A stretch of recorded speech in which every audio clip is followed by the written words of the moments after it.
እኔ ባለውበት 99% ሙስሊም ነው። ስለዚህ ማንም ሰው ደፍሮ ቀና አይልም። በሜንጫ አንገቱን ነው የምንለው። በኢትዮጵያ ዘመናዊ የፖለቲካ ታሪክ ውስጥ እንደ ጃዋር ሲራጅ መሐመድ ማህበራዊና ስነ ልቡናዊ መዋቅሩን ያናወጠ የህዝብን ስሜት በሁለት ጽንፎች የከፈለና የለውጥ ማዕበሉን አቅጣጫ ያስቀየረ ግለሰብ ማግኘት አስቸጋሪ ነው። ላለፉት ዓመታት በኦሮሞ ብሔርተኝነት ዋልታ ላይ ቆሞ የጽንፈኝነትና የለውጥ ኃይል ተደርጎ የሚወሰደው ጃዋር በአሁኑ ወቅት የያዘው አዲስ የፖለቲካ ገጽታና አሰላለፍ ግን እጅግ አነጋጋሪ ሆኗል። የዚህ ዝግጅት ማጠንጠኛ ጃዋር መሐመድ ከኢትዮጵያ ክርስቲያኖች በተለይም ከኦርቶዶክስ ተዋሕዶ እምነት ተከታዮችና ከአማራ ልሂቃን ታጣቂዎችና የፖለቲካ ኃይሎች ጋር ያለውን ውስብስብ ተለዋዋጭና ስልታዊ ግንኙነት መፈተሽ ነው። ከልጅነቱ የቄስ ትምህርት ቤት ትዝታ እስከ አሜሪካው የሜንጫ ንግግር ውዝግብ፣ ከእስር ቤት ማግስት እስከ አዲሱ የፋኖ ካርድ ድጋፍ ድረስ ያለውን ጉዞ በጥልቀት ይተነትናል። ላፍታ አብረን እንዝለቅ። ስለ ምኒልክ አሁን በጣም ትልቅ ኮንትሮቨርሲ አለ። እስቲ አዳራሽ ውስጥ ቁጭ ብለን እንከራከርበት፣ እንደራረርበት። የሰሞነኛው የጃዋርና የኢትዮጵያ ኦርቶዶክሶች ጠብ መነሻ በአርሲ ዞን በንጹሐን የኦርቶዶክስ እምነት ተከታዮች ላይ ከደረሰውና መላ አገሪቱን በሐዘን ካደቀቀው ዘግናኝ ጥቃት ይጀምራል።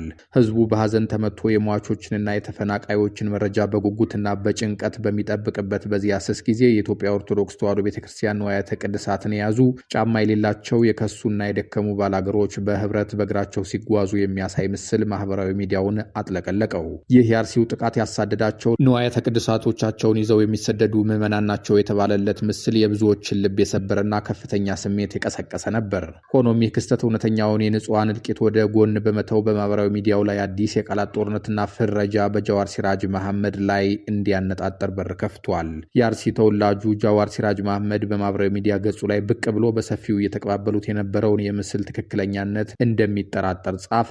ይህ የጃዋር ጥርጣሬ ሳይታሰብ የዲጂታል ሚዲያውን ሰው ለከፍተኛ ቁጣ ዳረገው። ብዙዎች የደረሰውን ጥቃትና እልቂት ወደ ጎን በመተው የማህበራዊ ሚዲያ ፍርጃቸውን ጃዋር ላይ ያሳረፉ። ተቺዎቹ በአርሲ ወገኖቻችን ላይ የተፈጸመውን ዘግናኝ ጥቃት ሳታወግዝ ይህን ሀቅ ልታጣራ መጣህ በማለት በትችትና በውግዘት ወረዱበት። በዚህ ምክንያት በአርሲው ጥቃት ዙሪያ ከመነጋገር ይልቅ ውይይቱ ጃዋር መሐመድን የመወንጀልና የመከላከል አዲስ መድረክ ሆነ። በኋላ ላይ በምርመራ እንደተረጋገጠው ያ ምስል ከአርሲም ሆነ ከኦሮሚያ ክልል ጋር ምንም አይነት ግንኙነት የሌለው በአማራ ክልል በደቡብ ጎንደር ዞን በደራ ወረዳ ማኖ ቀጨኔ ቅዱስ ገብርኤል ቤተክርስቲያን አካባቢ ምዕመናን አዲስ ቤተክርስቲያን አሳንጸው ንዋያተ ቅድሳትን በደስታ ተሸክመው ሲጓዙ የተነሳ እውነተኛ ምስል ነበር። ጃዋር ያስቀመጠው የምስሉ ፍሬም ጥርጣሬ በሀቅ ደረጃ ትክክል ቢሆንም የጣለው ነጥብ ግን የቆዩ ቁስሎችንና የፖለቲካ ትረካ ችን መልሶ ቀስቅሷል። ጃዋር የምስሉን ትክክለኛነት በተጠራጠረበት ወቅት የብዙዎችን ቁጣ የቀሰቀሰውና በእርሱ ላይ የተሰነዘረው ዋነኛ ወቀሳ ከዓመታት በፊት ከተናገረው የሜንጫ ትረካ ጋር የተያያዘ ነው። ተቃዋሚዎቹ የእርሱን የቆየ ንግግር በመጥቀስ ወትሮም አንተ ክርስቲያኖች ቀና ሲሉ በሜንጫ እንላቸዋለን ብለሃል በሚል ይወቅሱታል። ለኦርቶዶክስ እምነት ተከታዮችና በተቃራኒ ወገን ላሉ የፖለቲካ ኃይሎች ሜንጫ የሚለው ቃል በኢትዮጵያ ፖለቲካ ውስጥ የጭካኔና የብሔር ወይም ሃይማኖት ጥቃት ምልክት ሆኖ እንዲታወቅ ያደረገው ይኸው የጃዋር ንግግር ነው። በዚህ ምክንያት በአርሲ አካባቢ በክርስቲያኖች ላይ ጥቃት በደረሰ ቁጥር ህዝቡ በቀጥታ የጃዋርን የቆየ ንግግርና የርዕዮተ ዓለም ተጽዕኖ ማስታወሱና እርሱን ተጠያቂ ማድረጉ የተለመደ ሆኗል። በአንጻሩ ጃዋር ሲራጅ መሐመድ በቅርቡ ባሳተመው አልጸጸትም በተሰኘው መጽሐፉ ይህን ጉዳይ በሰፊው ያብራራል። እንደርሱ ትረካ በአሜሪካ ሀገር ከእስልምና እምነት ተከታዮች ጋር ባደረገው ስብሰባ ላይ የተናገረው ንግግር ተቆርጦና ተቀጥሎ ለፖለቲካ ማጥቂያነት ውሏል። እርሱ በተወለደበት አካባቢ ሙስሊሙ ብዙሃን ስለሆነ መብቱና ሃይማኖቱ ሲነካ ማንም ዝም እንደማይል፣ ማንም ሰው ሃይማኖቱን ቢነካ በሜንጫ አንገቱን ይሉታል ብሎ የተናገረው ንግግር የአንድን አካባቢ ማህበራዊና ስነ ልቡናዊ ባህሪ ለመግለጽ የተጠቀመበት ማጋነኛ ሜታፎር እንጂ ክርስቲያኖችን በጅምላ ለመጨፍጨፍ የተሰጠ ማብራሪያ እንዳልነበረ በመጽሐፉ ይከራከራል። እኔ ባለውበት 99% ሙስሊም ነው። ስለዚህ ማንም ሰው ደፍሮ ቀና አይልም። በሜንጫ አንገቱን ነው የምንለው። የምስሉ ውዝግብና የጃዋር ስም መነሳት በአማራ ብሔርተኞችና ጸሐፊዎች ዘንድ ከፍተኛ ስርዓታዊ የፖለቲካ ትችትና ፍረጃዎችን አስከትሏል። የአማራ ልሂቃን ጃዋርን የአካባቢ መሪ ብቻ ሳይሆን የአጠቃላይ የጸረ ኦርቶዶክስና የጸረ አማራ ትረካ ዋና አርክቴክት አድርገው ይስሉታል። ከአርባ ምንጭ የጻፈው ኩኔ ደመላሽ ካሳዬ ጃዋርን በጥብቅ በመክሰስ የፖለቲካ ፍልስፍናውን ከኦቶማን ቱርክ የክርስቲያን ማህበረሰብ ጭፍጨፋ ስትራቴጂ የሚቀዳ ነው ብሏል። በቤተ ክርስቲያን ላይ ጥቃት ሲደርስ ጃዋር ዱዳና ውሬ እንደሚሆን ይልቁኑ ጥቃቱን በራሱ በኦኤምኤን ገጽ የመሸፋፈን ስራ ላይ እንደሚጠመድ የገለጸው ኩነ የሜንጫ ንግግሩ ዛሬ በአርሲ ምድር ወደ ክላሽ ተቀይሮ ስራውን እያከናወነ መሆኑን በቁጭት አትቷል። በተመሳሳይ መልኩ የታሪክና የፖለቲካ ጸሐፊው አቻምየለህ ታምሩ ክሱን ወደ አጠቃላይ የኦሮሞ ፖለቲካ መዋቅር በማዞር ከአብይ አህመድ እስከ ጃዋር መሐመድ ያሉት ኦነጋውያን ሁሉ በክርስቲያኖች በአማራና በኢትዮጵያውያን ላይ በሚካሄደው የዘር ማጥፋት ዙሪያ ያላቸው አቋም በአርሲ ፍጅት ከፈጸሙት ጋር አንድ አይነት መሆኑን ይከራከራል። ኦሮሚያ ውስጥ የሚፈጸመው ስርዓታዊ እልቂት ጠቅላይ ማዘዣው 4 ኪሎ መሆኑንና ይህንን ገሃድ እውነት ለማለባበስ የሚሞክሩ ሁሉ ለሚጨፈጨፉት ወገኖች ምንም አይነት ስሜት የሌላቸው መሆኑን በማስረገጥም ጽፏል። ይህ የሚያሳየው በአማራ ልሂቃን እይታ ጃዋር ከስርዓቱ ማለትም ከብልጽግና ጋር ቢጋጭም በስነ ልቦናና በስትራቴጂ ደረጃ ግን ከ4 ኪሎ መንግስት ጋር የጋራ ጠላትነት አጀንዳ አለው ተብሎ እንደሚታመን ነው። ይህ በእንዲህ እንዳለ ግን በኢትዮጵያ ፖለቲካ ውስጥ ዘላቂ ወዳጅም ሆነ ዘላቂ ጠላት የለም የሚለውን ብሂል የሚያጸና አዲስ ክስተት ከተፈጠረ ሰነባብቷል። ላለፉት ዓመታት በአማራ ልሂቃን ዘንድ እንደ ዋነኛ ባላንጣ ይታይ የነበረው ጃዋር ከቅርብ ጊዜ ወዲህ ከአማራ ልሂቃን ከሚዲያ ተቋማትና በክልሉ ከሚንቀሳቀሱ የታጠቁ ኃይሎች ጋር እያሳየ ያለው ድንገተኛ ፍቅርና መቀራረብ የብዙዎችን ቀልብ ስቧል። ጃዋር መሐመድ ከቅርብ ጊዜ ወዲህ በአማራ ልሂቃንና መገናኛ ብዙሃን ዘንድ ከፍተኛ የድጋፍ ማዕበል እየተቸረውም ነው። ይህ ድጋፍ ግን ዝም ብሎ የመጣ ሳይሆን ጃዋር ራሱ ሆን ብሎ ባደረጋቸው ስልታዊ የፖለቲካ እንቅስቃሴዎችና የአቋም ለውጦች የተገኘ መሆኑ ይነገራል። ለዚህም ማሳያ የሚሆነው ጃዋር በቅርቡ ያሳተመውን አዲስ መጽሐፍ ከአማርኛ ትርጉም ጋር አጣምሮ ለአንባቢ ማቅረቡ ነው። ይህ እርምጃው በተለይ በአማራ ልሂቃን ዘንድ እንደ ትልቅ የመቀራረብና የማስተካከያ እርምጃ ተወስዶለታል። በመካከላቸው የነበረው የፖለቲካ ቅራኔ እየቀዘቀዘና ወደ አዲስ የጋራ ግንባር እየተሸጋገረ የመጣም ይመስላል።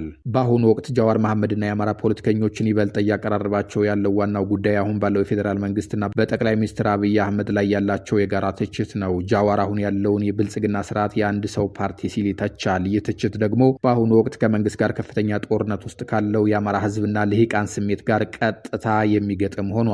ጃዋር በአሁኑ ወቅት በኢትዮጵያ መንግስት ላይ በይፋ በመነሳት በክልሉ የሚንቀሳቀሰውን የፋኖ ታጣቂ ቡድንና የኦሮሞ ነጻነት ሰራዊትን በግልጽ እየደገፈ ይገኛል።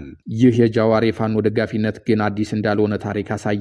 ጃዋር ከእስር ቤት ሲወጣ በጎጃም፣ በጎንደር፣ በሸዋና በወሎ የነበሩ የፋኖ ቡድኖች ከመከላከያ ጎን በመሆን የህወሓት ኃይሎች እየተዋጉ ይጠብቁት ነበር። እስኪው ከቃሊቲ ማረሚያ ቤት በተለቀቀበት ወቅት በይፋዊ የፌስቡክ ገጹ ጃዋር የዛሬውን የፋኖ መሪ እስክንድር ነጋን ጀግና ታጋይ እያለ ሲያወድስ እንደነበር ይታወሳል። የቅርብ ታዛቢዎች ግን ለዚህ የጃዋር የአቋም መለወጥ ጠንከር ያለ ትችት ይሰጣሉ።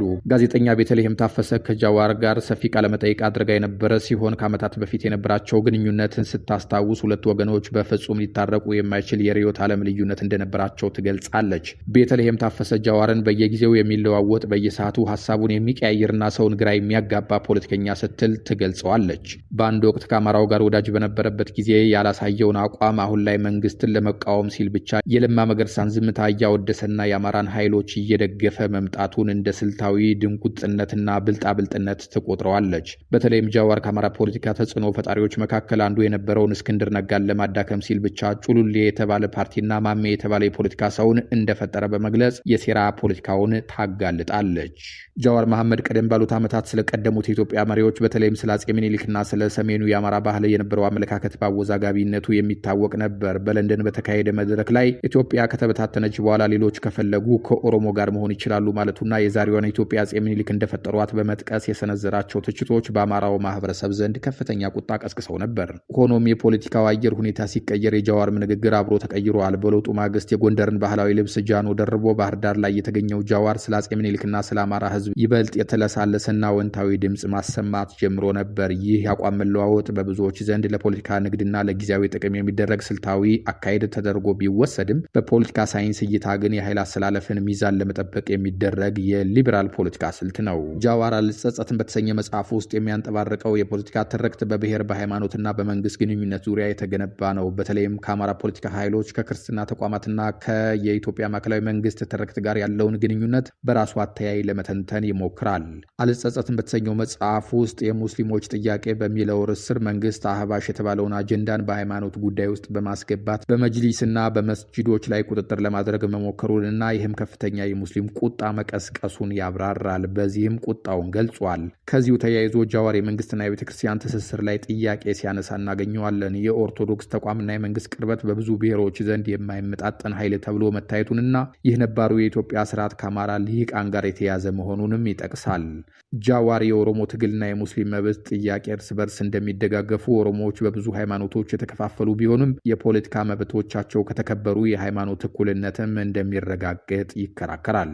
መጽሐፉ ውስጥ ጃዋር አንድ አስገራሚ የማህበራዊ ሚዲያ ትዝታ ያነሳል። በአንድ ወቅት በፌስቡክ ላይ ጃዋር መሐመድ ማለት ግራኝ አህመድና ሌንጮ ለታ ሲደመሩ የሚገኝ ውጤት ነው ተብሎ እንደተጻፈበትም ይጠቅሳል። ይህን በማንሳት በሱ ላይ የሚነሱ የሃይማኖትና ታሪካዊ ጠላትነት ትርክቶች እንዴት በጥላቻ ፖለቲካ እንደሚገነቡ ለማሳየትም ሞክረዋል። በተለይ ግራኝ አህመድ የሚለው ስም በኢትዮጵያ በኢትዮጵያ ታሪክ ውስጥ ከክርስቲያን መንግስት ጋር በተያያዘ የውድመት ምልክት ተደርጎ የሚነሳ በመሆኑ በሱ ላይ የተለጠፈው ስያሜ ሆን ተብሎ ክርስቲያኑን ማህበረሰብ በሱ ላይ ለማነሳሳት የተደረገ ፖለቲካዊ ሴራ እንደሆነም አቅርቧል። ከዚህ ሁሉ የፖለቲካ ንትርክና ፍልሚያ ጀርባ ግን ጃዋር ክርስቲያናዊ ባህልንና የአማርኛ ቋንቋን የተገነዘበበት የተለየ የልጅነት የህይወት ምዕራፍ አለ።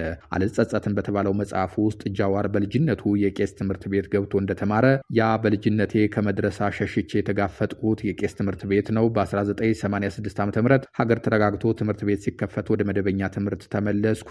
ቁቤን በኦነግ ወታደሮች የአማርኛ ፊደልን ቄስ ትምህርት ቤት በመማሬ የንባብ ችሎታዬ ጥሩ ሆኖ ተገኘ። በዚህም ክፍሎችን በመዝለል ደብል በመምታት ያባከንኩትን ዓመታት አካካስኩ። የእናቴ ዘመዶች ጋር ለቄስ ትምህርት በቆየውበት ጊዜና ከዚያ ወዲህም ስመላለስ የሰላሌ የቱለማ ኦሮሞን ባህል ለመረዳት እድል ሰጥቶኛል ሲል ይገልጻል። ይህ ምስክርነት የሚያሳየው ጃዋር ዛሬ ለሚናገረው ፈጣንና ስልታዊ አማርኛ መሰረቱ በቤተ ክርስቲያን ጥላ ስር ያገኘው የቄስ ትምህርት መሆኑ ነው። ከዚህ በተጨማሪ በሌላ የመጽሐፉ ክፍል ቤተ ክርስቲያን ሄዶ መዝሙር ሲሰማ የነበረው ልምድ ከዚያ ቀን በኋላ ለብዙ እሁዶች ጠዋት ከነሱ ጋር እስከ ቸርች አብረናቸው እንሄዳለን። አልፎ አልፎ እንድንገባ ይጋብዙንና ከኋላ ሆነን እንመለከታለን። በአፋን ኦሮሞ ለመጀመሪያ ጊዜ የክርስቲያን መዝሙር ሲዘመር በመስማቴ ልቤ ደስ አላት ሲል ገልጿል። ይህ የልጅነት ንጹህ ስሜት ጃዋር በፖለቲካው አውድ ውስጥ ከሚዘነዝራቸው ጠንካራና አወዛጋቢ መግለጫዎች በተቃራኒ በውስጡ የክርስቲያን ማህበረሰብ ባህልና ስነ ልቦና በጥልቀት የመረዳት አቅም እንዳለው ያሳያል። የጃዋር ሲራጅ መሐመድ የፖለቲካ ጉዞ ከጽንፈኛ የኦሮሞ ብሔርተኝነትና ከእስልምና መብት ተሟጋችነት ዋልታ ተነስቶ ዛሬ ላይ ከአማራ ልሂቃንና ከፋኖ ኃይሎች ጋር ወደ መወገንም ተሸጋግሯል። ይህ ጉዞ ቀጥተኛ መስመር የሌለው ይልቁኑ እንዳየሩ ሁኔታና እንደ ኃይሉ ሚዛን የሚቀያየርም ማዕበል ነው።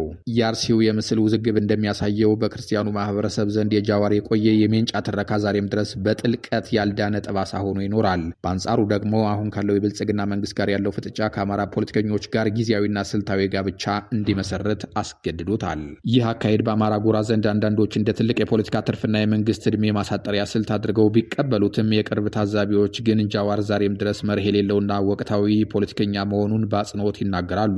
የሆነ ሆኖ የጃዋር አዲሱ የአማራና የክርስቲያን ካርድ በኢትዮጵያ የወደፊት የፖለቲካ አስተላለፍ ላይ የራሱን ትልቅ ጥላ ማሳረፉና የጨዋታውን ህግ መቀየሩን እንደማይቀር ግን ግልጽ ነው።